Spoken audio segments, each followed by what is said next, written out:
ഈശോ മിശിഹായ്ക്ക് സ്തുതിയായിരിക്കട്ടെ. പ്രിയപ്പെട്ട ദൈവജനമേ, ഞാനൊരു ചോദ്യം ചോദിക്കട്ടെ. നിങ്ങൾക്ക് നിങ്ങളുടെ ജീവിതത്തെ സ്നേഹമുണ്ടോ? നല്ല ദിവസങ്ങൾ കാണാൻ ആഗ്രഹമുണ്ടോ? ഇതാണ് ചോദ്യം. എന്തൊരു ചോദ്യമല്ലേ അച്ചോ! ഞങ്ങൾക്ക് ഞങ്ങളുടെ ജീവിതത്തെ അത്രമേൽ സ്നേഹമാണ്. നല്ല ദിവസങ്ങൾ കാണണമെന്നാണ് ഞങ്ങളുടെ ആഗ്രഹം. അങ്ങനെയാണെങ്കിൽ വിശുദ്ധ പത്രോസ്ലീഹ ഒരു കാര്യം നമ്മളെ പഠിപ്പിക്കുകയാണ്. സാധിക്കുന്നവരൊക്കെ വിശുദ്ധ ഗ്രന്ഥം തുറന്ന് ഫസ്റ്റ് പീറ്റർ, പത്രോസിൻ്റെ 1-ാം ലേഖനം 3-ാം അധ്യായം 10-ാം തിരുവചനം, ചാപ്റ്റർ 3 വേഴ്സ് 10. ഫസ്റ്റ് പീറ്റർ വചനത്തിൽ ഇങ്ങനെ വായിക്കുന്നു: ജീവിതത്തെ സ്നേഹിക്കുകയും നല്ല ദിവസങ്ങൾ കാണാൻ ആഗ്രഹിക്കുകയും ചെയ്യുന്നവൻ തിന്മയിൽ നിന്ന് തൻ്റെ നാവിനെയും വ്യാജം പറയുന്നതിൽ നിന്ന് തൻ്റെ അധരത്തെയും നിയന്ത്രിക്കട്ടെ. നല്ല ദിവസങ്ങൾ കാണണോ? ജീവിതത്തെ സ്നേഹമുണ്ടോ? എങ്കിൽ എന്തു ചെയ്യണം?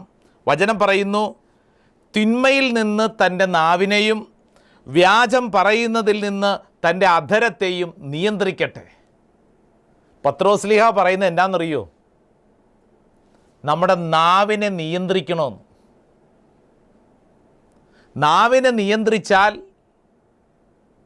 നമുക്ക് നല്ല ദിവസങ്ങൾ കാണാൻ പറ്റും, ജീവിതത്തോട് സ്നേഹം ഉണ്ടാവും. പ്രിയപ്പെട്ടവരെ, ഒരു ദിവസം ആരംഭിക്കുമ്പോൾ തന്നെ നമ്മുടെ നാവ് കൊണ്ട് നമ്മൾ പറയുന്ന കാര്യം എന്താണ്? നമ്മൾ വിശ്വസിക്കുന്ന കാര്യമാണ് നമ്മുടെ നാവിലൂടെ നമ്മൾ പറയുന്നത്. നമ്മൾ വിശ്വസിക്കുന്ന കാര്യം നമ്മുടെ നാവിലൂടെ നമ്മൾ പറയുമ്പോൾ അത് സംഭവിക്കും. ചിലരെ കണ്ടിട്ടില്ലേ? ഓ, കൊള്ളത്തില്ല, രക്ഷപ്പെടിയേല, ഇങ്ങനെയൊക്കെ തന്നെയാണ് ഞാൻ, ഇനി എന്നാ രക്ഷപ്പെടാനാ? ഒരു ദിവസം ആരംഭിക്കുമ്പോൾ തന്നെ നിനക്ക് വേണ്ട വളരെ പ്രധാനപ്പെട്ട കാര്യം തിരുവചനം പഠിപ്പിക്കുകയാണ്. നാവിനെ സൂക്ഷിക്കണം, പോസിറ്റീവായിട്ട് സംസാരിക്കാൻ പഠിക്കണം, നെഗറ്റീവായിട്ടുള്ളതിനെ മാറ്റിവെക്കണം. എല്ലാവരുടെ ആഗ്രഹമാണ്, പറ്റണില്ല. ഈ വചന ശുശ്രൂഷയിൽ പരിശുദ്ധാത്മാവ് നമുക്ക് നൽകുന്നൊരു പ്രചോദനം, നന്മയായിട്ടുള്ളത് സംസാരിക്കുക. അങ്ങനെ സംസാരിച്ചാലുള്ള ഗുണം എന്താണെന്നറിയോ? നമ്മൾ വിശ്വസിക്കുന്ന കാര്യം സംഭവിക്കും. നിൻ്റെ ഉള്ളിൽ നീ വിശ്വസിക്കുന്ന കാര്യം അത് നിനക്ക് വേണ്ടി സംഭവിക്കും. ഇത് പഠിക്കുവാൻ വിശുദ്ധ ഗ്രന്ഥത്തിൽ മർക്കോസിൻ്റെ സുവിശേഷം 5-ാം അധ്യായം 25 മുതലുള്ള വചനം ഒന്ന് ശ്രദ്ധിക്കുക. 12 വർഷമായി രക്തസ്രാവമുള്ള ഒരു സ്ത്രീ ഉണ്ടായിരുന്നു. പല വൈദ്യന്മാരുടെ അടുത്തുപോയി വളരെ കഷ്ടപ്പെടുകയും കൈവശമുള്ളതെല്ലാം ചെലവഴിക്കുകയും ചെയ്തിട്ടും അവളുടെ സ്ഥിതി മെച്ചപ്പെടുകയല്ല, കൂടുതൽ മോശമാവുകയാണ് ചെയ്തത്. എത്ര വർഷം? 12 വർഷം. ഈ 12 വർഷത്തിൽ അനേക ആശുപത്രികൾ മാറി ചികിത്സ നടത്തിയിട്ട് മെച്ചമുണ്ടോ? വചനം പറയുന്നു, അവളുടെ സ്ഥിതി മോശമാവുകയാണ് ചെയ്തത്. കയ്യിലിരുന്ന പൈസ എല്ലാം തീർന്നു, സ്ഥിതി മോശമായി. രക്തസ്രാവമാണ് രോഗം. ശരീരത്തിന് രോഗം വരുമ്പോൾ സ്വാഭാവികമായിട്ടും മനസ്സ് കലങ്ങും, ക്ഷീണം കൂടും. പ്രത്യേകിച്ച് രക്തസ്രാവ രോഗത്തിൻ്റെയൊക്കെ പ്രത്യേകത അറിയാമല്ലോ. ഒരു വ്യക്തി ക്ഷീണിക്കാൻ തുടങ്ങും. എന്നാൽ ഈ സ്ത്രീയെക്കുറിച്ച് വചനം പറയുന്നു, അവൾ യേശുവിനെക്കുറിച്ച് കേട്ടിരുന്നു. ജനക്കൂട്ടത്തിനിടയിലൂടെ അവൾ അവൻ്റെ പിന്നിൽ ചെന്ന് വസ്ത്രത്തിൽ സ്പർശിച്ചു. അവൻ്റെ വസ്ത്രത്തിലൊന്ന് തൊട്ടാൽ മാത്രം മതി, ഞാൻ സുഖം പ്രാപിക്കുമെന്ന് അവൾ വിചാരിച്ചിരുന്നു. ഇതാണ് ശ്രദ്ധിക്കേണ്ട വചനം.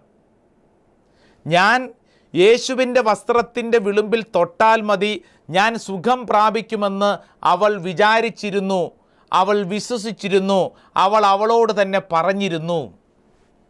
വളരെ പോസിറ്റീവായിട്ടുള്ള കാര്യം. 12 വർഷം നമ്മൾ ചിന്തിച്ച് നോക്കിക്കേ. 12 വർഷത്തെ തകർച്ച, രോഗം, ദുഃഖം, സാമ്പത്തികം, എല്ലാം നഷ്ടം. പക്ഷേ ഇവളുടെ ഉള്ളിൽ വലിയ ഒരു വിശ്വാസമുണ്ട്. ഞാൻ യേശുവിൻ്റെ വസ്ത്രത്തിൻ്റെ വിളിമ്പിൽ തൊട്ടാൽ മതി, ഞാൻ സുഖം പ്രാപിക്കും. അതവൾ വിചാരിച്ചിരുന്നു. വചനം അതാ പറയുന്നത്. അതവളുടെ ഉള്ളിൽ ശക്തമായ ഒരു ബോധ്യമായിരുന്നു. അങ്ങനെയാണ് അവൾ യേശുവിൻ്റെ വസ്ത്രത്തിൻ്റെ വിളിമ്പിൽ സ്പർശിക്കുന്നത്. എന്തുപറ്റി? വചനം പറയുന്നത് ഇങ്ങനെയാണ്: തൽക്ഷണം അവളുടെ രക്തസ്രാവം നിലച്ചു. അവൾ രോഗവിമുക്തിയായിരിക്കുന്ന അവൾക്ക് ശരീരത്തിൽ അനുഭവപ്പെട്ടു. യേശുവാകട്ടെ തന്നിൽ നിന്ന് ശക്തി പുറപ്പെട്ടതറിഞ്ഞ് പെട്ടെന്ന് ജനക്കൂട്ടത്തിന് നേരെ തിരിഞ്ഞു ചോദിച്ചു, ആരാണ് എൻ്റെ വസ്ത്രത്തിൽ സ്പർശിച്ചത്? ശിഷ്യന്മാർ അവനോട് പറഞ്ഞു, ജനം മുഴുവൻ നിനക്ക് ചുറ്റും തിക്കിക്കൂടുന്നത് കാണുന്നില്ലേ? എന്നിട്ടും ആരാണ് എന്നെ സ്പർശിച്ചെന്ന് ചോദിക്കുന്നുവോ? ആരാണെന്ന് ചെയ്തെന്നറിയാൻ അവ ചുറ്റും നോക്കി. ആ സ്ത്രീ തനിക്ക് സംഭവിച്ചതറിഞ്ഞ് ഭയന്നു വിറച്ച് അവൻ്റെ കാൽക്കൽ വീണ് സത്യം തുറന്നു പറഞ്ഞു. അവൻ അവളോട് പറഞ്ഞു, മകളെ, നിന്റെ വിശ്വാസം നിന്നെ രക്ഷിച്ചിരിക്കുന്നു. സമാധാനത്തോടെ പോവുക, വ്യാധിയിൽ നിന്ന് വിമുക്തിയായിരിക്കുക. 12 വർഷമായിട്ടുള്ള രക്തസ്രാവം. ഈ വചന ശുശ്രൂഷയിൽ പങ്കെടുത്തുകൊണ്ടിരിക്കുന്ന എൻ്റെ പ്രിയപ്പെട്ടവരെ, വർഷങ്ങളായിട്ട് ഒരു പക്ഷേ ചില കുരുക്കുകളിൽ, ചില രോഗങ്ങളിൽ, ചില ക്ലേശങ്ങളിൽ കഴിയുന്ന വ്യക്തിയാവും നീ. ഇത് നിനക്കുള്ള വചന സന്ദേശമാണ്. രക്തസ്രാവം പിടിച്ച സ്ത്രീയുടെ മനോഭാവമാണ് നമ്മുടെയൊക്കെ ജീവിത അവസ്ഥ.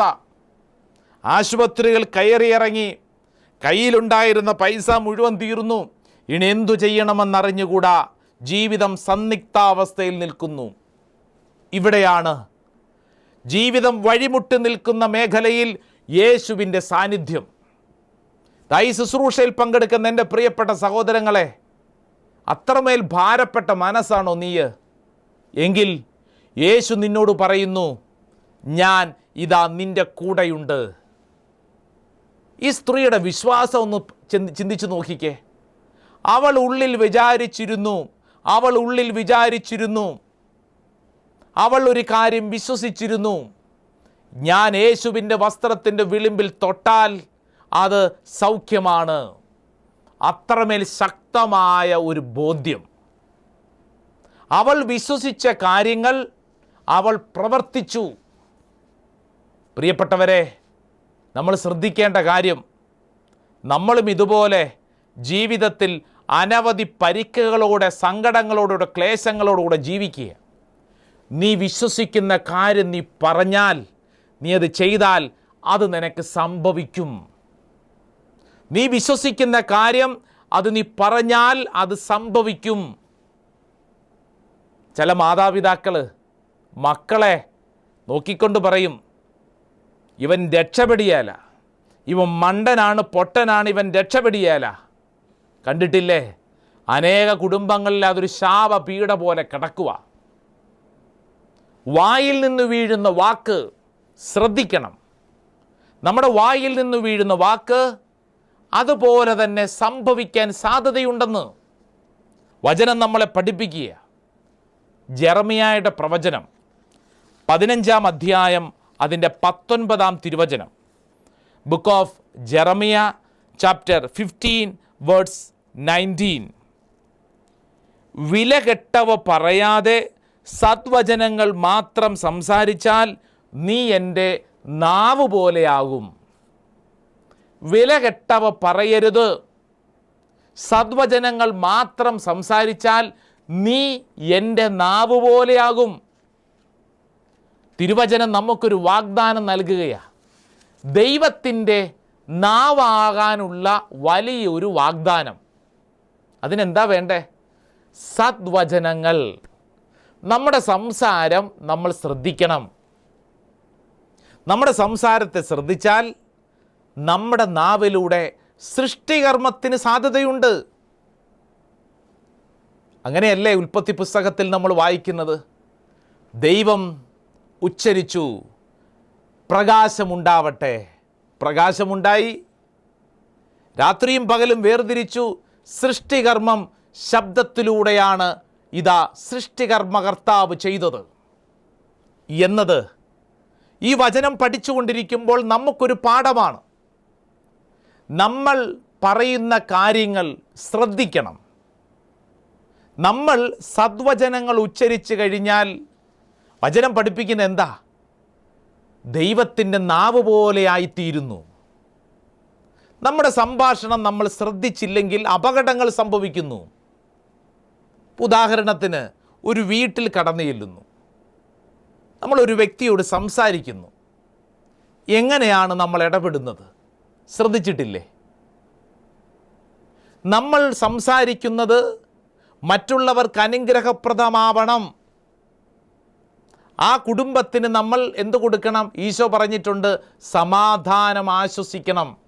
സമാധാനം, സമാധാനം. നാളുകൾക്ക് മുമ്പ് ഒരു ശുശ്രൂഷകനെക്കുറിച്ചൊരു പരാതി. ശുശ്രൂഷകൻ പ്രാർത്ഥിക്കുന്ന ആളെന്നൊക്കെയാണ് പറയണേ.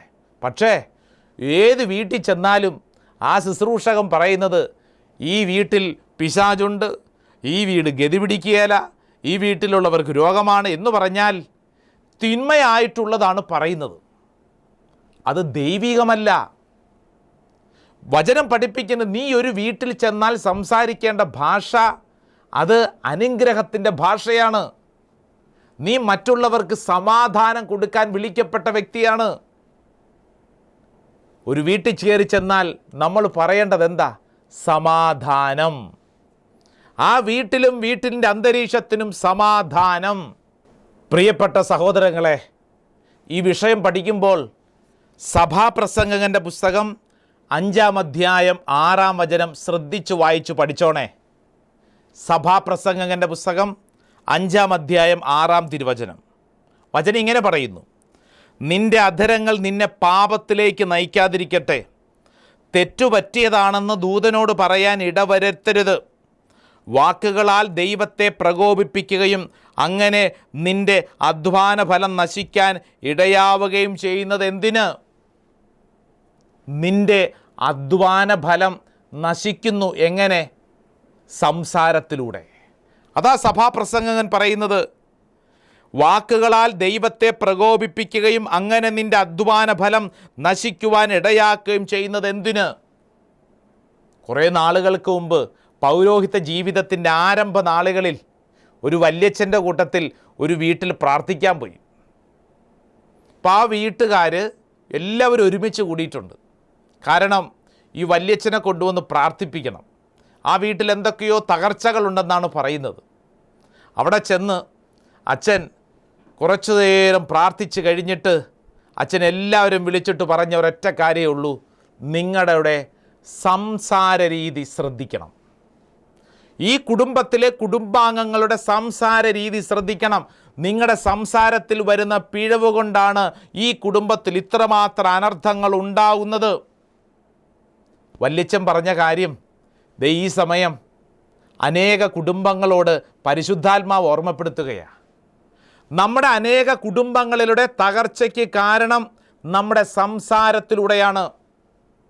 ഉള്ളിൽ കിടക്കുന്നത് നാവിലൂടെ പുറത്തു വന്ന് അത് വിഷമായി മറ്റുള്ളവരെ നശിപ്പിക്കുന്നു. നമ്മുടെ സംസാരം തീയാണെന്നൊക്കെ വചനം പഠിപ്പിക്കുന്നില്ലേ? മറ്റുള്ളവരെ ദഹിപ്പിക്കുന്ന തീ പോലെ മറ്റുള്ളവരുടെ ജീവിതത്തിൽ അനിഷ്ടങ്ങൾ സംഭവിപ്പിക്കുന്നെങ്കിൽ നിന്റെ സംസാരം സൂക്ഷിക്കണം. പ്രത്യേകിച്ച് ചില സംസാര ശൈലികൾ, പൊള്ളയായ വാക്കുകൾ, അങ്ങനെയാണ് വചനം പഠിപ്പിക്കുന്നത്. ജോബിൻ്റെ പുസ്തകം 16-ാം അധ്യായം 3-ാം തിരുവചനം. ജോബ് പറയുക, പൊള്ള വാക്കുകൾ കരുതിയില്ലേ? അല്ലെങ്കിൽ ഇങ്ങനെ പറയാൻ നിന്നെ പ്രേരിപ്പിക്കുന്നത് എന്ത്? ആരോടാ പറയണമെന്നറിയോ? സുഹൃത്തുക്കളോട്. ജോബ് കഷ്ടപ്പാടിലിരിക്കുക, കുഷ്ഠം വന്നു, ഉണ്ടായിരുന്ന മുഴുവൻ നഷ്ടപ്പെട്ടു. അപ്പോൾ കുറച്ച് സുഹൃത്തുക്കൾ വന്നിട്ട് പറയുക, എടാ നിനക്കിതൊക്കെ വന്നില്ലേ? ദൈവം വരുത്തിയതാ, ദൈവത്തിന് നിന്നെ ഇഷ്ടമില്ല, ദൈവം ഇല്ലെന്നേ. ഇങ്ങനെ നെഗറ്റീവായത് പറഞ്ഞുകൊണ്ടിരിക്കുന്ന സുഹൃത്തുക്കൾ ഉണ്ട്. നമുക്കും കണ്ടിട്ടില്ലേ? നമുക്കൊരു അപകടം വരുമ്പോൾ, ഒരു ദുരിതം വരുമ്പോൾ ഇങ്ങനെ കുറേ സുഹൃത്തുക്കൾ വരും. അവർ വന്നിട്ട് എന്തു പറയും? ഓ, ഇനിയൊന്നും രക്ഷപ്പെടാൻ പോണില്ല, ഇന്ന് നിനക്ക് ദൈവം വരുത്തിയതാ, ദൈവം നിന്നെ ശപിച്ചതാ, ദൈവം നിന്നെ ശിക്ഷിച്ചതാ, നിന്നെ ഇനി ഒന്നിനും കൊള്ളൂല്ല. ഇതിങ്ങനെ പറഞ്ഞുകൊണ്ടിരിക്കും. ആശുപത്രി കിടക്കയിൽ കിടക്കുന്ന ഒരു രോഗീനെ കാണാൻ വേണ്ടി ഞാൻ പോയതാ. എൻ്റെ കൂട്ടത്തിലൊരു സുഹൃത്തുണ്ട്. അപ്പോൾ ഈ സുഹൃത്തിനെ കുറച്ച് നാളായിട്ട് എൻ്റെ കൂടെ നിർത്തിയിരിക്കുക, ഒരു ട്രെയിനിങ്ങിൻ്റെ ഭാഗമാണ്. ആശുപത്രി കിടക്കയിലോട്ട് ചെല്ലുമ്പോഴത്തേക്ക് ഈ സുഹൃത്ത് എന്നോട് പറയുക, അച്ഛാ ഇതേ രോഗം വന്ന് എൻ്റെ വീടിനടുത്ത് കഴിഞ്ഞ നാളുകളിൽ ഒരാൾ പെട്ടെന്ന് മരിച്ചു. ഈ ആശുപത്രി കിടക്കയിൽ കിടക്കുന്ന രോഗിയെ കാണാൻ ചെല്ലുമ്പോഴാണ് ഇത് പറയേണ്ടത്. ആ വ്യക്തി അത് കേൾക്കത്തില്ലേ? എന്ന് മാത്രമല്ല, അന്തരീക്ഷത്തിൽ മുഴുവൻ നെഗറ്റീവാണ്. നമ്മളൊക്കെ മലയാളത്തിൽ പറയുന്ന പോലെ മോങ്ങാനിരുന്ന് നായയുടെ തലയിൽ തേങ്ങ വീണതുപോലെയാണ്. ആ രോഗി അല്ലാതെ തന്നെ കഷ്ടപ്പെട്ട് കിടക്കുമ്പോഴാണ് ഈ ആളോട് ഇങ്ങനത്തെ ഒരു വർത്താനം. പ്രിയപ്പെട്ടവരെ, പൊള്ളയായ വാക്കുകൾ പറയരുത്. നമ്മുടെ സംസാരത്തെ സൂക്ഷിക്കണം. പൊള്ളയായ വാക്കുകൾ ജോബ് നമ്മളെ പഠിപ്പിക്കുക. ജോബ് സുഹൃത്തുക്കളോട് പറഞ്ഞു, നിങ്ങൾ എന്തിനാ ഈ പൊള്ളയായ വർത്താനം പറഞ്ഞുകൊണ്ടിരിക്കുന്നത്? ഇതുകൊണ്ട് എന്താ മെച്ചം? ഇങ്ങനെ പറയരുത്. ഇതൊരിക്കലും അനുഗ്രഹമല്ല. പൊള്ളയായ വാക്കുകൾ നമ്മുടെ കുടുംബത്തിലുണ്ടോ? സംസാര ശൈലി ഉണ്ടെങ്കിൽ സൂക്ഷിക്കണം. ചിലരെ കണ്ടിട്ടില്ലേ, എല്ലാം ദോഷൈക ദൃക്കുകളാണ്. ദോഷൈക ദൃക്ക് അല്ലേ? വീട്ടുകളിലൊക്കെ ഉണ്ടാവുമല്ലോ ഇങ്ങനെയുള്ള ചിലരൊക്കെ. അവരെന്ത് പറഞ്ഞാലും നെഗറ്റീവ്, എന്തു പറഞ്ഞാലും നെഗറ്റീവ്. ഒരു കാര്യത്തിനും ഒരു പോസിറ്റീവായിട്ട് കാണത്തില്ല. എന്തിന് നെഗറ്റീവ്? പൊള്ളയായ വാക്കുകൾ, ദോഷൈക ദൃക്കുകൾ, മറ്റുള്ളവരെ നശിപ്പിക്കുന്ന സംസാര ശൈലി കുടുംബത്തിൻ്റെ ഐശ്വര്യം കെടുത്തിക്കളയും. മറ്റൊരു സംസാര ശൈലിയാണ് വികടമായ, കഠിനമായ വാക്ക്. കഠിനമായ വാക്ക്, വികടമായ വാക്ക്. അത് സുഭാഷിതങ്ങളുടെ പുസ്തകം 15-ാം അധ്യായം 4-ാം തിരുവചനം പറയും. Book of proverb chapter 15 verse 4. സൗമ്യൻ്റെ വാക്ക് ജീവൻ്റെ വൃക്ഷമാണ്, വികടമായ വാക്ക് മനസ്സ് പിളർക്കുന്നു. വികടമായ വാക്ക് മനസ്സ് പിളർക്കുന്നു. ശ്രദ്ധിച്ചിട്ടില്ലേ ചില വികടമായ വാക്ക്, കഠിനമായ വാക്ക്? ഇപ്പോൾ ഒരു ഉദാഹരണത്തിന് പറഞ്ഞാൽ, ഒരു ഭാര്യയും ഭർത്താവും അവർ തമ്മിലുള്ള കുറച്ച് പ്രശ്നങ്ങളൊക്കെ ഉണ്ടായിരുന്നു. അതെല്ലാം പറഞ്ഞ് തീർത്ത് സോൾവ് ചെയ്ത് കോംപ്രമൈസായി പോയി. പക്ഷേ ഉണ്ടല്ലോ, മാസങ്ങൾ കഴിഞ്ഞിട്ടും ഇടയ്ക്കിടയ്ക്ക് ഭാര്യ ഇടയ്ക്കിടയ്ക്ക് ഭർത്താവിനോട് പറയും, ഞാനൊന്നും മറന്നിട്ടില്ല, ഞാനൊന്നും മറന്നിട്ടില്ല എന്ന് പറഞ്ഞു കഴിഞ്ഞാൽ ഒരു വികടമായ വാക്ക്, ഒരു കഠിനമായ വാക്ക് അവരുടെ കുടുംബത്തിൻ്റെ അനുഗ്രഹം മുഴുവൻ കളയും. ഈ ഭർത്താവ് എന്നോട് വന്നിട്ട് പറയും, എൻ്റെ അച്ഛാ, ഞാൻ അന്ന് ആ പ്രശ്നങ്ങളെല്ലാം തീർന്നു പോയതാണ്. ഇപ്പോഴും ഇടയ്ക്കിടയ്ക്ക് കുത്തി കുത്തി കുത്തി കുത്തി കുത്തി ഇങ്ങനെ പറഞ്ഞുകൊണ്ടിരിക്കും. കുത്തി ഇങ്ങനെ പറഞ്ഞുകൊണ്ടിരിക്കുന്ന അച്ഛാ, എനിക്ക് അപ്പോഴത്തേക്ക് എൻ്റെ എല്ലാ സന്തോഷം പോവും. പിന്നെ എനിക്ക് ദേഷ്യ, പിന്നെ എനിക്ക് കുടുംബത്തെ സ്നേഹിക്കാൻ തോന്നുന്നില്ല. ഇതെന്താ അച്ഛാ ഇങ്ങനെ സംസാരിക്കുന്നേ? നമ്മുടെ വീട്ടിൽ ഇങ്ങനെ കുത്തി കുത്തി സംസാരിക്കുന്ന ശൈലി ഉണ്ടോ? സൂക്ഷിക്കണം. അതൊരിക്കലും അനുഗ്രഹമല്ല. അതുകൊണ്ടാണ് നമ്മുടെ മുമ്പിൽ സുഭാഷിതം പഠിപ്പിച്ചത്, സൗമ്യൻ്റെ വാക്ക് ജീവൻ്റെ വൃക്ഷമാണ്. സൗമ്യമായി സംസാരിക്കാൻ, മറ്റുള്ളവരോട് സംസാര ശൈലി അത് വളരെ പ്രധാനപ്പെട്ട കാര്യമാണ്. നമ്മുടെയൊക്കെ സംസാര ശൈലി മലാക്കിയുടെ പ്രവചനം 3-ാം അധ്യായം 13-ാം തിരുവചനത്തിൽ കഠിനമായ വാക്കിനെക്കുറിച്ച് ഓർമ്മപ്പെടുത്തലുണ്ട്. നമ്മുടെ സംസാര ശൈലിയെ സൂക്ഷിക്കണം. സംസാര ശൈലിയെ സൂക്ഷിച്ചു കഴിഞ്ഞാൽ കുടുംബത്തിൽ അനുഗ്രഹം ഉണ്ടാവും. പ്രത്യേകിച്ച് നമ്മൾ ശ്രദ്ധിക്കേണ്ടത് അഹങ്കാര ശൈലിയിൽ നമ്മൾ ഭാഷ ഉപയോഗിക്കാതിരിക്കുക. അഹങ്കാര ശൈലി ശ്രദ്ധിച്ചിട്ടില്ലേ? ചിലർ പറയും, എന്നെ തൊടാൻ ആർക്കും പറ്റിയല്ല, ഞാൻ വലിയ സംഭവമാണ്, എന്നെ തൊടാൻ ആർക്കും പറ്റിയല്ല. ചിലപ്പോൾ ചിലർ പറയും, നിൻ്റെ ഔദാര്യം കൊണ്ടൊന്നും അല്ല ഞാൻ ജീവിക്കുന്നത്. ഒരു വീട്ടിൽ ഭാര്യനെ ഞാൻ നോക്കുമ്പോൾ ഇറക്കി വിടുവാണ് ഭർത്താവ്. എൻ്റെ അധ്വാനം, എൻ്റെ വീട്, നിനക്ക് ഇഷ്ടമില്ലെങ്കിൽ നീ ഇറങ്ങിപ്പോക്കോ, ഇഷ്ടമില്ലെങ്കിൽ ഇറങ്ങിപ്പോക്കോടെ. ഭാര്യ കരഞ്ഞുകൊണ്ടിരിക്കുക. അഹങ്കാര സ്വരം, അഹങ്കാര ഭാഷ കുടുംബത്തിലെ സമാധാനം തീർക്കും. അല്ല, ചിലർ പറയില്ല, ഞാൻ തീരുമാനിക്കും, ഞാൻ ഈ ഞാനെന്ന് പറഞ്ഞുകൊണ്ടിരിക്കുന്നതുകൊണ്ട് എന്തു മെച്ചം? അഹങ്കാര സ്വരം, ഭാഷ കുടുംബത്തിൻ്റെ അനുഗ്രഹം നശിപ്പിക്കും. മറ്റൊന്നാണ് വെറുപ്പിൻ്റെ സ്വരം, വെറുപ്പിൻ്റെ ഭാഷ. ചിലരുടെ ഭാഷ അങ്ങനെയല്ലേ, ചത്താലും ഞാൻ മറക്കുകയില്ല. ഒരു രമ്യത ചർച്ചയ്ക്ക് വേണ്ടി ഇരുത്തിയിരിക്കുക. അപ്പോഴാണ് ഒരാൾ പറയുന്നത്, കാര്യമൊക്കെ കൊള്ളാം, പക്ഷേ ചത്താലും ഞാൻ മറക്കുകയില്ല, ചത്താലും ഞാൻ മറക്കുകയില്ല. ചിലരുടെയൊക്കെ വെറുപ്പിൻ്റെ ഭാഷയാണ് അല്ലേ.